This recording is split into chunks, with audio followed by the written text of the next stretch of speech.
ನಮಸ್ಕಾರ ಸ್ನೇಹಿತರೆ. ತುಲಾ ರಾಶಿಯವರ ಜೂನ್ ತಿಂಗಳ ರಾಶಿ ಭವಿಷ್ಯ ಹೇಗಿದೆ, ತುಲಾ ರಾಶಿಯವರಿಗೆ ಯಾವೆಲ್ಲ ಯೋಗಗಳು ನಿರ್ಮಾಣವಾಗ್ತಿದೆ, ತುಲಾ ರಾಶಿಯವರ ಜೀವನದಲ್ಲಿ ಸಂಭವಿಸ್ತಿರ್ತಕ್ಕಂಥ ಆ ಯೋಗ ಇವರಿಗೆ ಲಕ್ಕಿ ಅಂತ ಹೇಳಬಹುದಾ, ಇವರ ಜೀವನದಲ್ಲಿ ಆಗ್ತಕ್ಕಂಥ ವಿಶೇಷ ಬದಲಾವಣೆಗಳು ಏನು, ಈ ಒಂದು ತಿಂಗಳಲ್ಲಿ ಈ ರಾಶಿಯವರು ಅನುಸರಿಸ್ತಕ್ಕಂಥ ಈ ಒಂದು ಪರಿಹಾರ ಕ್ರಮಗಳು ಎಷ್ಟರ ಮಟ್ಟಿಗೆ ಲಾಭವನ್ನು ನೀಡುತ್ತೆ, ಹಾಗೆ ಈ ರಾಶಿಯವರ ಜೀವನದಲ್ಲಿ ಹೊಸ ಸಂವತ್ಸರ ಆರಂಭವಾಗುತ್ತಾ ಹೇಳ್ತಾ ಹೋಗ್ತೀನಿ. ಅದಕ್ಕಿಂತ ಮೊದಲು ನೀವು ಕೂಡ ತುಲಾ ರಾಶಿಯವರಾಗಿದ್ದರೆ ಈಗಲೇ ವಿಡಿಯೋಗೊಂದು ಲೈಕ್ ಕೊಟ್ಟು ನಮ್ಮ ಚಾನಲನ್ನು ಸಬ್ಸ್ಕ್ರೈಬ್ ಮಾಡ್ಕೊಳ್ಳಿ. ಹಾಗೆ ಪಕ್ಕದಲ್ಲಿ ಬರ್ತಕ್ಕಂಥ ಬೆಲ್ ಐಕಾನ್ ಮೇಲೆ ಮರಿದೆ ಕ್ಲಿಕ್ ಮಾಡ್ಕೊಳ್ಳಿ. ಹೌದು, ಈ ರಾಶಿಯವರಿಗೆ ಇದೀಗ ಬಹಳಷ್ಟು ಬದಲಾವಣೆಗಳು ಗೋಚರವಾಗ್ತಿದೆ ಅಂತ ಹೇಳಬಹುದು. ಈ ಒಂದು ಸಂದರ್ಭದಲ್ಲಿ ನಿಮ್ಮ ಜೀವನದಲ್ಲಿ ಒಂದಷ್ಟು ಬದಲಾವಣೆಗಳು ಆಗುತ್ತೆ. ಕೆಲಸವನ್ನು ಮಾಡ್ತಕ್ಕಂಥ ತುಲಾ ರಾಶಿಗೆ ಸೇರಿದ ಜನರಿಗೆ ಈ ಒಂದು ಸಂದರ್ಭದಲ್ಲಿ ಉನ್ನತ ಪದವಿ ಪಡಿಬೇಕು ಅಂತ ನೀವು ಬಹಳ ಸಮಯದಿಂದ ಕಾಯ್ತಾ ಇದ್ರೆ ಈ ಅವಧಿಯು ನಿಮಗೆ ಬಹಳ ಶುಭವಾಗ್ತಾ ಹೋಗುತ್ತೆ.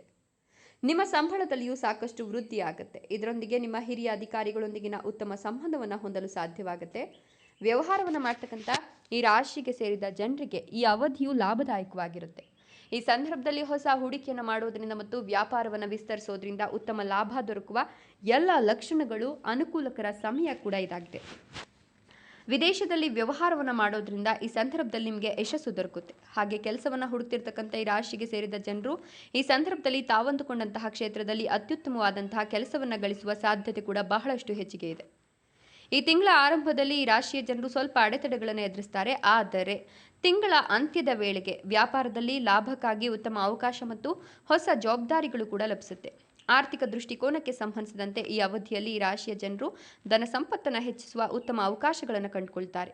ಈ ಸಮಯದಲ್ಲಿ ನಿಮ್ಮ ಖರ್ಚು ಕೂಡ ಹೆಚ್ಚಾಗುವ ಸಾಧ್ಯತೆ ಇದೆ, ಹುಷಾರಾಗಿರಿ. ಜೊತೆಗೆ ಈ ಅವಧಿಯಲ್ಲಿ ಶುಭ ಕಾರ್ಯಗಳು ಅಥವಾ ಸಂಪತ್ತನ್ನು ಖರೀದಿಸೋದಕ್ಕಾಗಿ ಹೆಚ್ಚಿನ ಹಣವನ್ನು ಖರ್ಚು ಮಾಡಬೇಕಾಗಿ ಬರಬಹುದು. ಈ ಅವಧಿಯಲ್ಲಿ ನಿಮ್ಮ ಹಣವನ್ನು ಸಾಲವಾಗಿ ನೀಡಿದರೆ ಅದನ್ನು ವಾಪಸ್ ಪಡೆಯುವ ಸಾಧ್ಯತೆ ಕೂಡ ಇದೆ. ಹಾಗೆ ಸಂಪತ್ತಿಗೆ ಸಂಬಂಧಿಸಿದ ವಿವಾದಗಳಲ್ಲಿ ತೀರ್ಪು ನಿಮ್ಮ ಪರವಾಗಿ ಬರೋದ್ರಿಂದ ನೀವು ಯಶಸ್ಸನ್ನು ಗಳಿಸುವ ಸಾಧ್ಯತೆ ಕೂಡ ಇದೆ. ಈ ಸಂದರ್ಭದಲ್ಲಿ ಹೊಸ ವಾಹನ ಅಥವಾ ಮನೆಯನ್ನು ಖರೀದಿಸುವ ಯೋಗ ಕೂಡ ನಿರ್ಮಾಣವಾಗ್ತಾ ಇದೆ. ಹೊಸ ಮಾರ್ಗಗಳನ್ನು ಪಡೆದುಕೊಳ್ತೀರಾ. ಜೊತೆಗೆ ಸಂಪತ್ತು ಅಥವಾ ಆಸ್ತಿಯಲ್ಲಿ ಹೂಡಿಕೆಯನ್ನು ಮಾಡೋದ್ರಿಂದ ಈ ಒಂದು ತಿಂಗಳು ನಿಮಗೆ ಬಹಳಷ್ಟು ಶುಭಕರವಾಗಿದೆ. ಇನ್ನು ಆರೋಗ್ಯಕ್ಕೆ ಸಂಬಂಧಿಸಿದಂತೆ ಹಲವು ಸಮಸ್ಯೆಗಳನ್ನು ಎದುರಿಸ್ತಾ ಇದ್ರೆ ಈ ಅವಧಿಯಲ್ಲಿ ಅಂದರೆ ಈ ತಿಂಗಳಲ್ಲಿ ನೀವು ದೀರ್ಘಕಾಲೀನ ಆರೋಗ್ಯ ಸಮಸ್ಯೆಗಳಿಂದ ಮುಕ್ತಿಯನ್ನು ಪಡಿಬಹುದು. ಹಾಗೆ ನಿಮ್ಮ ಮಾನಸಿಕ ಆರೋಗ್ಯ ಮತ್ತು ಶಕ್ತಿಯು ಈ ಸಂದರ್ಭದಲ್ಲಿ ಸಾಕಷ್ಟು ಹೆಚ್ಚಿಗೆ ಆಗುತ್ತೆ. ಜೊತೆಗೆ ಆರೋಗ್ಯಕ್ಕೆ ಸಂಬಂಧಿಸಿದಂತೆ ಬಹಳ ಎಚ್ಚರಿಕೆಯೊಂದಿಗೆ ನೀವು ಉತ್ಸಾಹದಲ್ಲಿ ಸಾಕಷ್ಟು ವೃದ್ಧಿಯನ್ನು ಕೂಡ ಕಾಣ್ತೀರಾ.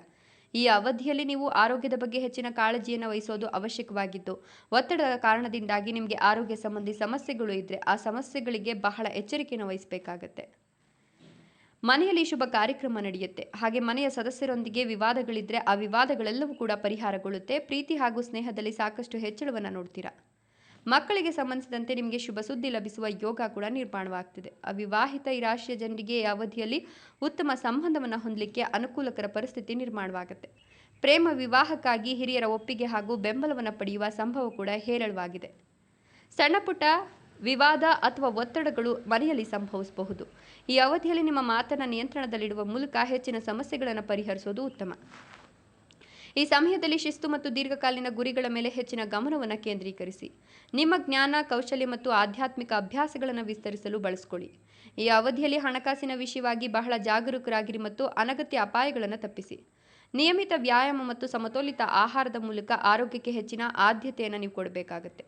ತಪ್ಪು ತಿಳುವಳಿಕೆಗಳನ್ನು ದೂರ ಮಾಡಲಿಕ್ಕೆ ಸಂಬಂಧಗಳಲ್ಲಿ ಮುಕ್ತ ಸಂವಹನವನ್ನು ಹೊಂದೋದು ಮುಖ್ಯವಾಗುತ್ತೆ. ಯಾವುದಾದ್ರೂ ದೇವಾಲಯಕ್ಕೆ ಪ್ರತಿದಿನ ಭೇಟಿ ನೀಡಿ ಹಿರಿಯರನ್ನು ಗೌರವಿಸೋದ್ರಿಂದ ಕೂಡ ನಕಾರಾತ್ಮಕ ಫಲಿತಾಂಶಗಳು ದೂರವಾಗುತ್ತೆ. ಸಕಾರಾತ್ಮಕ ಫಲಿತಾಂಶಗಳಿಗಾಗಿ ರಾಮರಕ್ಷಾ ಸ್ತೋತ್ರವನ್ನು ಪಠಿಸೋದು ಕೂಡ ತುಂಬಾನೇ ಒಳಿತಾಗುತ್ತೆ. ಸಾಧ್ಯವಾದಷ್ಟು ಅನಾಥಾಶ್ರಮಗಳಿಗೆ ಹಣವನ್ನು ದಾನ ಮಾಡಿ. ಇನ್ನು ಈ ಒಂದು ತಿಂಗಳು ನಿಮಗೆ ಬಹಳಷ್ಟು ಲಾಭದ ತಿಂಗಳಾಗಿರೋದ್ರಿಂದ ನೀವು ಈ ಒಂದು ಸಂದರ್ಭದಲ್ಲಿ ಶೈಕ್ಷಣಿಕ ಅಥವಾ ವಿದ್ಯಾರ್ಥಿಗಳಾಗಿದ್ದರೆ ಈ ಒಂದು ಸಂದರ್ಭದಲ್ಲಿ ಬಹಳಷ್ಟು ಲಾಭವನ್ನು ನೀವು ಕಾಣ್ತೀರಾ ಅಂತ ಹೇಳಬಹುದು. ನೀವು ಈ ಒಂದು ಸಂದರ್ಭದಲ್ಲಿ ಹೊಸದಾಗಿ ಆರಂಭಿಸ್ತಕ್ಕಂಥ ಕೆಲಸ ಕಾರ್ಯಗಳು ಭವಿಷ್ಯದಲ್ಲಿ ನಿಮಗೆ ಭದ್ರತೆಯಾಗತ್ತೆ. ಇದಕ್ಕೆ ಕುಟುಂಬ ಸದಸ್ಯರ ಬೆಂಬಲ ಮತ್ತು ಸಹಕಾರ ಕೂಡ ಸಿಗುತ್ತೆ. ಅವರ ಸಲಹೆಗಳು ಕೆಲವು ಪ್ರಮುಖ ವಿಷಯಗಳಲ್ಲಿ ನೆರವಾಗುತ್ತೆ. ಅಪ್ರಾಮಾಣಿಕ ಅಥವಾ ಸ್ವಾರ್ಥಪರ ವ್ಯಕ್ತಿಗಳಿಂದ ನೀವು ಅಂತರವನ್ನು ಕಾಯ್ದುಕೊಳ್ಳೋದು ಉತ್ತಮವಾಗುತ್ತೆ. ವೃತ್ತಿ ಮತ್ತು ವ್ಯವಹಾರ ಕ್ಷೇತ್ರದಲ್ಲಿ ಶಿಸ್ತು ಹಾಗೂ ನಿಯಮಗಳನ್ನು ಪಾಲಿಸೋದು ಯಶಸ್ಸಿನ ಕೀಲಿಕೈಯಾಗುತ್ತೆ. ಕೆಲವು ಪ್ರಮುಖ ಮಾಹಿತಿಗಳು ಅಥವಾ ಅವಕಾಶಗಳು ನಿಮ್ಮ ಗಮನಕ್ಕೆ ಬರಬಹುದು. ಇದು ಭವಿಷ್ಯದ ಯೋಜನೆಗಳಿಗೆ ಸಹಾಯಕವಾಗುತ್ತೆ ಅಂತ ಕೂಡ ಹೇಳಲಾಗ್ತಾ ಇದೆ. ಈ ಒಂದು ಸಂದರ್ಭದಲ್ಲಿ ಅಂದರೆ ಈ ತಿಂಗಳಲ್ಲಿ ನಿಮಗೆ ಒಂದಷ್ಟು ಭಾವನಾತ್ಮಕ ವಿಚಾರಗಳಲ್ಲಿ ಮುನ್ನಡೆ ತೆಗೆದುಕೊಳ್ಳುವ ಸಾಧ್ಯತೆ ಇದ್ದು ನಿಮ್ಮ ಮಾತುಗಳು ಮತ್ತು ನಡೆ ಇತರರ ಮೇಲೆ ಉತ್ತಮ ಪ್ರಭಾವವನ್ನು ಕೂಡ ಬೀರುತ್ತೆ. ವೃತ್ತಿ, ವ್ಯವಹಾರ ಮತ್ತು ವೈಯಕ್ತಿಕ ಸಂಬಂಧಗಳ ವಿಷಯದಲ್ಲಿ ಅತ್ಯಂತ ಅನುಕೂಲಕರ ತಿಂಗಳಾಗಿದ್ದು ವ್ಯಾಪಾರ ಮತ್ತು ವಾಣಿಜ್ಯ ಚಟುವಟಿಕೆಗಳಲ್ಲಿ ನಿಮ್ಮ ಪ್ರಭಾವ ಹೆಚ್ಚಿಗೆ ಆಗುತ್ತೆ. ನೀವು ಕೈಗೊಳ್ಳುವ ಕೆಲಸಗಳಲ್ಲಿ ಉತ್ತಮ ಫಲಿತಾಂಶಗಳನ್ನು ಪಡೆಯುವ ಸಾಧ್ಯತೆ ಇದೆ. ನಿಮ್ಮ ಆಪ್ತರು, ಸಹೋದ್ಯೋಗಿಗಳು ಮತ್ತು ಪಾಲುದಾರರಿಂದ ಉತ್ತಮ ಬೆಂಬಲ ಸಿಗುತ್ತೆ. ತಂಡದ ಕೆಲಸಗಳು ಮತ್ತು ಸಹಯೋಗದ ಚಟುವಟಿಕೆಗಳಲ್ಲಿ ನೀವು ಪರಿಣಾಮಕಾರಿಯಾಗಿ ಕಾರ್ಯನಿರ್ವಹಿಸ್ತೀರಾ. ವೃತ್ತಿ ಕ್ಷೇತ್ರದಲ್ಲಿ ಹೊಸ ಅವಕಾಶಗಳು, ಮಹತ್ವದ ಪ್ರಸ್ತಾಪಗಳು ಅಥವಾ ಜವಾಬ್ದಾರಿಗಳು ನಿಮ್ಮತ್ತ ಬರಬಹುದಾದ ಸಾಧ್ಯತೆ ಇದೆ. ನಿರ್ವಹಣಾ ಕೌಶಲ್ಯಗಳು ಸುಧಾರಿಸಲಿದ್ದು ಸ್ಪರ್ಧಾತ್ಮಕ ವಾತಾವರಣದಲ್ಲಿಯೂ ನಿಮ್ಮ ಸ್ಥಾನವನ್ನು ಗಟ್ಟಿಗೊಳಿಸಲು ಸಾಧ್ಯವಾಗುತ್ತೆ. ಸಂಬಂಧಗಳು ಮತ್ತಷ್ಟು ಬಲಗೊಳ್ಳುತ್ತೆ. ಭಾವನಾತ್ಮಕ ವಿಚಾರಗಳಲ್ಲಿ ನೀವು ಮುನ್ನಡೆ ತೆಗೆದುಕೊಳ್ಳುವ ಸಾಧ್ಯತೆ ಇದೆ. ನಿಮ್ಮ ಮಾತುಗಳು ಮತ್ತು ನಡೆ ಇತರರ ಮೇಲೆ ಪ್ರಭಾವ ಬೀರೋದ್ರಿಂದ ಸಾಧ್ಯವಾದಷ್ಟರ ಮಟ್ಟಿಗೆ ನೀವು ಒಳ್ಳೆಯ ಕೆಲಸಗಳತ್ತ ಅಥವಾ ಸಕಾರಾತ್ಮಕ ಫಲಿತಾಂಶಗಳತ್ತ ಚಿತ್ತವನ್ನು ನೆಟ್ಟಿ. ಅತಿಯಾದ ಕೆಲಸದ ಒತ್ತಡದಿಂದ ಆಯಾಸ ಅನುಭವಿಸುವ ಸಾಧ್ಯತೆ ಇದ್ದು ವೃತ್ತಿ ಮತ್ತು ಉದ್ಯೋಗ ಕ್ಷೇತ್ರದಲ್ಲಿ ನಿಮ್ಮ ಸ್ಥಾನಮಾನವನ್ನು ಕಾಪಾಡಿಕೊಳ್ಳಲು ಹೆಚ್ಚಿನ ಪರಿಶ್ರಮ ಅಗತ್ಯವಾಗಬಹುದು. ಕಠಿಣ ಪರಿಶ್ರಮದ ಜೊತೆಗೆ ಚಾಣಾಕ್ಷತನದಿಂದ ಕೆಲಸ ಮಾಡೋದ್ರಿಂದ ಉತ್ತಮ ಫಲಿತಾಂಶಗಳನ್ನು ಪಡೆಯಲು ಸಾಧ್ಯವಾಗುತ್ತೆ. ವೃತ್ತಿಪರ ವಿಷಯಗಳಲ್ಲಿ ಎಚ್ಚರಿಕೆ ಮತ್ತು ಜಾಗರೂಕತೆ ಅತ್ಯಗತ್ಯವಾಗುತ್ತೆ. ಹೊಸ ವ್ಯಕ್ತಿಗಳೊಂದಿಗೆ ವ್ಯವಹರಿಸುವಾಗ ಮತ್ತು ಪ್ರಮುಖ ಮಾಹಿತಿಯನ್ನು ಹಂಚಿಕೊಳ್ಳುವಾಗ ಸೂಕ್ತ ಎಚ್ಚರಿಕೆಯನ್ನು ವಹಿಸುವುದು ಮುಖ್ಯವಾಗುತ್ತೆ. ಅಪರಿಚಿತ ವ್ಯಕ್ತಿಗಳ ಮೇಲೆ ತಕ್ಷಣ ನಂಬಿಕೆ ಇಡುವುದನ್ನು ತಪ್ಪಿಸಿದ್ರೆ ಒಳಿತು. ನಿಮ್ಮ ಯಶಸ್ಸಿನ ಪ್ರಮಾಣ ಸ್ಥಿರವಾಗಿದ್ದರೂ ನಿರಂತರ ಪ್ರಯತ್ನ ಮತ್ತು ಯೋಜಿತ ಕಾರ್ಯವೈಖರಿ ಉತ್ತಮ ಫಲಿತಾಂಶಗಳನ್ನು ತಂದುಕೊಡುತ್ತೆ. ನೀವು ಶಿಸ್ತು, ಜಾಗರೂಕತೆ ಮತ್ತು ನಿರಂತರ ಪರಿಶ್ರಮದ ಮೂಲಕ ಉತ್ತಮ ಫಲಿತಾಂಶಗಳನ್ನು ಸಾಧಿಸಬಹುದು. ನಿಮ್ಮ ವೃತ್ತಿಪರ ಮತ್ತು ವೈಯಕ್ತಿಕ ಬೆಳವಣಿಗೆಗೆ ಇದು ಸಹಕಾರಿ ಆಗುತ್ತೆ ಅಂತ ಹೇಳಬಹುದು. ಮನೆಯಲ್ಲಿ ನಿಮ್ಮ ಪ್ರೀತಿಯ ವಿಚಾರ ಈ ಸಂದರ್ಭದಲ್ಲಿ ಗೊತ್ತಾಗಬಹುದು. ಇದಕ್ಕೆ ಪೋಷಕರ ಒಪ್ಪಿಗೆ ಕೂಡ ಸಿಗುವ ಸಾಧ್ಯತೆ ದಟ್ಟವಾಗಿ ಕಾಣ್ತಾ ಇದೆ. ಹೀಗಾಗಿ ಕೆಲವು ಶುಭ ಸುದ್ದಿಗಳು ನಿಮ್ಮ ಆತ್ಮವಿಶ್ವಾಸವನ್ನು ಮತ್ತಷ್ಟು ಹೆಚ್ಚುತ್ತೆ ಅಂತ ಹೇಳಬಹುದು. ಕಲೆ, ಸೃಜನಶೀಲತೆ, ಶಿಕ್ಷಣ ಮತ್ತು ತರಬೇತಿಗೆ ಸಂಬಂಧಿಸಿದ ವಿಷಯಗಳಲ್ಲಿ ಆಸಕ್ತಿ ಹೆಚ್ಚಾಗಬಹುದು. ಹೊಸ ಕೌಶಲ್ಯಗಳನ್ನು ಕಲಿಯಲು ಅಥವಾ ನಿಮ್ಮ ಪ್ರತಿಭೆಯನ್ನು ಪ್ರದರ್ಶಿಸಲು ಅವಕಾಶಗಳು ದೊರೆಯುತ್ತೆ. ವೃತ್ತಿಪರ ಕ್ಷೇತ್ರದಲ್ಲಿ ನಿಮ್ಮ ಸ್ಥಾನಮಾನ ಮತ್ತಷ್ಟು ಬಲಗೊಳ್ಳಲಿದ್ದು ಪ್ರಮುಖ ವಿಷಯಗಳು ನಿಮ್ಮ ಪರವಾಗಿ ಬಗೆಹರಿಯುವ ಸಾಧ್ಯತೆ ಇದೆ. ಬುದ್ಧಿವಂತಿಕೆ ಮತ್ತು ಸಮಯ ನಿರ್ವಹಣೆಯ ನೆರವಿನಿಂದ ಬಾಕಿ ಉಳಿದಿದ್ದಂಥ ಕೆಲಸವನ್ನು ವೇಗವಾಗಿ ಪೂರ್ಣಗೊಳಿಸಲು ಸಾಧ್ಯವಾಗುತ್ತೆ.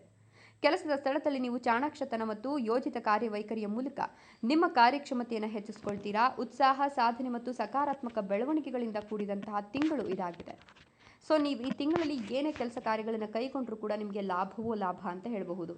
ವೃತ್ತಿ, ವ್ಯವಹಾರ ಕ್ಷೇತ್ರದಲ್ಲಿ ಉದಾರತೆ, ಸಹಕಾರ ಮತ್ತು ಯೋಜಿತ ಕಾರ್ಯವೈಖರಿ ಯಶಸ್ಸಿಗೆ ದಾರಿ ಮಾಡಿಕೊಡೋದ್ರಿಂದ ಆಡಳಿತಾತ್ಮಕ, ಸಾಂಸ್ಥಿಕ ಮತ್ತು ನಿರ್ವಹಣೆಗೆ ಸಂಬಂಧಿಸಿದ ಕಾರ್ಯಗಳಲ್ಲಿ ನೀವು ಉತ್ತಮ ಸಾಧನೆಯನ್ನು ಮಾಡಬಹುದು. ಭವಿಷ್ಯದ ಗುರಿಯನ್ನು ಸಾಧಿಸಲು ಭದ್ರ ಅಡಿಪಾಯ ನಿರ್ಮಾಣವಾಗೋದ್ರಿಂದ ಸಹೋದ್ಯೋಗಿಗಳು ಮತ್ತು ಹಿರಿಯರೊಂದಿಗೆ ಉತ್ತಮ ಸಂವಹನವನ್ನು ಕೂಡ ಕಾಪಾಡಿಕೊಳ್ತೀರಾ. ಸೊ ನಿಮ್ಮ ಜೀವನದಲ್ಲಿ ಒಂದಷ್ಟು ಮಹತ್ತರ ಬದಲಾವಣೆಗಳು ಕೂಡ ಈ ಸಂದರ್ಭದಲ್ಲಿ ಆಗ್ತಾ ಹೋಗುತ್ತೆ. ಇದೆಲ್ಲವೂ ಕೂಡ ತುಲಾ ರಾಶಿಯವರ ಜೂನ್ ತಿಂಗಳ ರಾಶಿ ಭವಿಷ್ಯವಾಗಿದ್ದು ತುಲಾ ರಾಶಿಯವರು ಈ ಒಂದು ತಿಂಗಳನ್ನು ತಮ್ಮ ಭವಿಷ್ಯದ ಎಚ್ಚರಿಕೆಯ ತಿಂಗಳು ಅಂತ ಪರಿಗಣಿಸಿದ್ದೇ ಆದಲ್ಲಿ ಇವರ ಜೀವನದಲ್ಲಿ ಸಾಕಷ್ಟು ಲಾಭದ ಜೊತೆಗೆ ನೆಮ್ಮದಿಯ ಕ್ಷಣಗಳನ್ನು ಇವರು ಆನಂದಿಸಬಹುದು. ಇವರ ಪರಿಶ್ರಮ ಎಷ್ಟರ ಮಟ್ಟಿಗಿರಬೇಕು ಅಂತ ಹೇಳಿದ್ರೆ ತಿಂಗಳು ಪೂರ್ತಿ ಕಷ್ಟಪಟ್ಟು ವರ್ಷ ಪೂರ್ತಿ ಕೂತು ತಿನ್ನುವಷ್ಟರ ಮಟ್ಟಿಗೆ ಇರುತ್ತೆ ಅಂತ ಹೇಳಬಹುದು. ಸೊ ನೀವು ಕೂಡ ತುಲಾ ರಾಶಿಯವರಾಗಿದ್ದರೆ ನಿಮ್ಮ ರಾಶಿಯ ಹೆಸರನ್ನು ಕಮೆಂಟ್ ಬಾಕ್ಸ್ನಲ್ಲಿ ಕಮೆಂಟ್ ಮಾಡಿ. ಈ ವಿಡಿಯೋಗೊಂದು ಲೈಕ್ ಕೊಟ್ಟು ನಮ್ಮ ಚಾನಲನ್ನು ಸಬ್ಸ್ಕ್ರೈಬ್ ಮಾಡಿಕೊಳ್ಳಿ. ಧನ್ಯವಾದಗಳು.